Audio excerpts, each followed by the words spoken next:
Oh, God.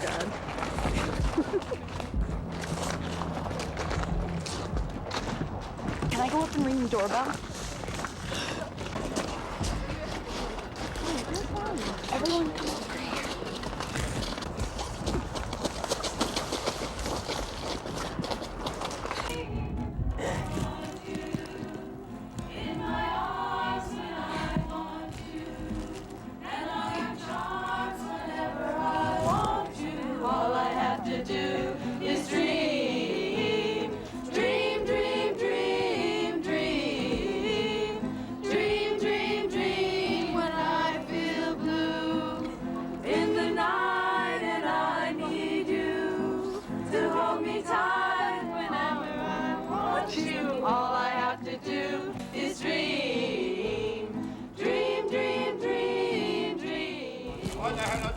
Come on.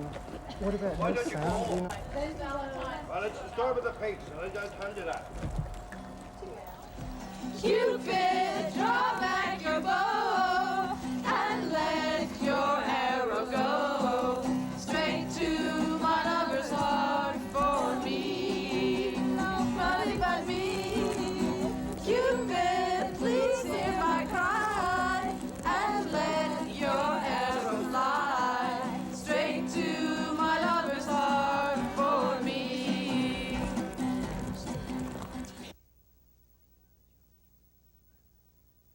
So we crushed 9 little vials of stink, that one of which smells really bad in a stiff wind outside.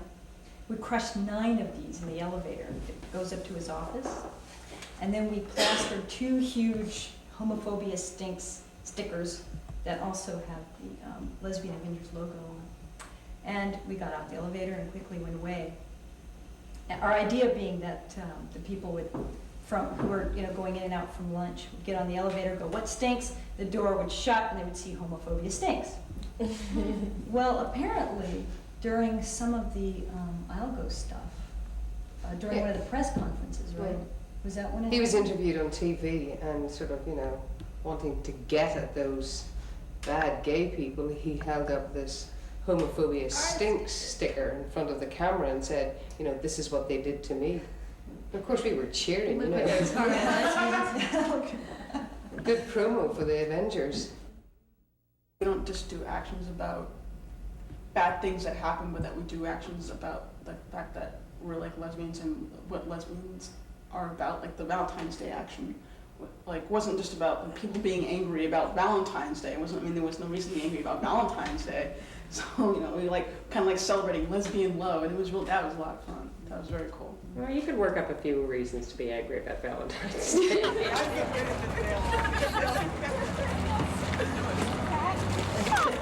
Can I have a little Mission Impossible music, please?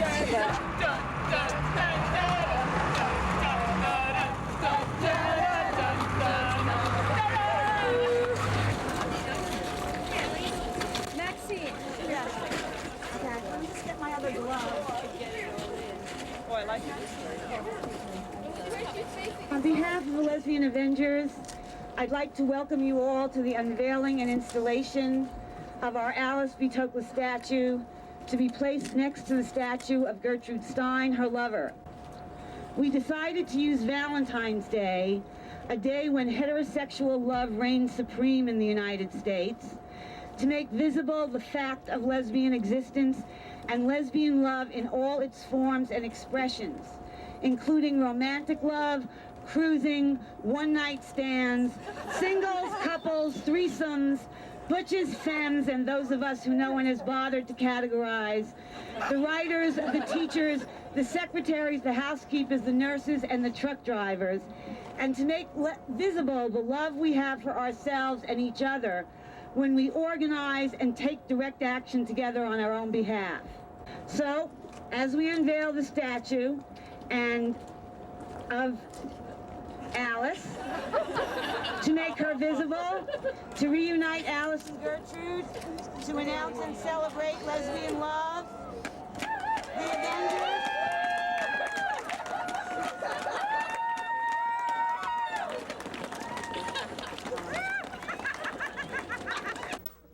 Like every other 20th century poet, I'm utterly influenced by Gertrude Stein and Alice. I always put my pussy in the middle of trees, like a waterfall, like a doorway to God, like a flock of birds. I always put my lover's cunt on the crest of a wave, like a flag that I can pledge my allegiance to. This is my country, here, when we're alone in public.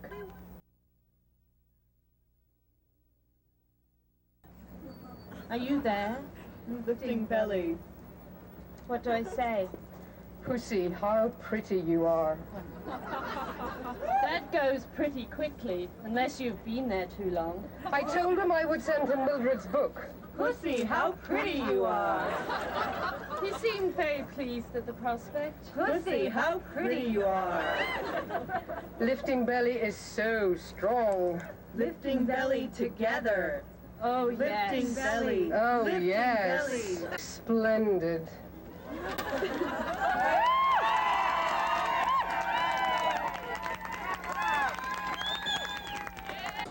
Some would understand how I can stay here in bed with you on a day when the sun is bursting wide open and wet in the sky, hollering down to the people, it's your thing, do what you want to do. I can't tell you who to sock it to. And here we are with a mug of water and the belief that outside will still be outside when we are through loving, sucking, and squishing each other. Okay, and now But amongst the surgeons was one who said, I have told Miss Stein that I would perform the operation, and you don't give your word of honor to a woman of her character and not keep it, so I shall operate. By this time, Gertrude Stein was in a sad state of indecision and worry. I sat next to her, and she said to me early in the afternoon, what is the answer? I was silent. In that case, she said, what is the question? Then the whole afternoon was troubled, confused, and very uncertain, and later in the afternoon, they took her away on a wheeled stretcher to the operating room, and I never saw her again.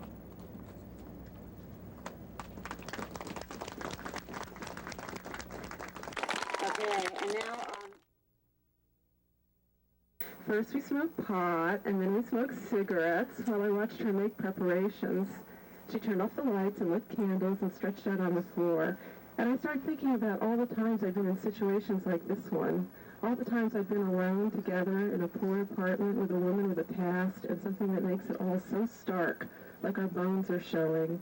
Everything else fades in importance except this place, this secret place, this motel room, and our certain quiet longings.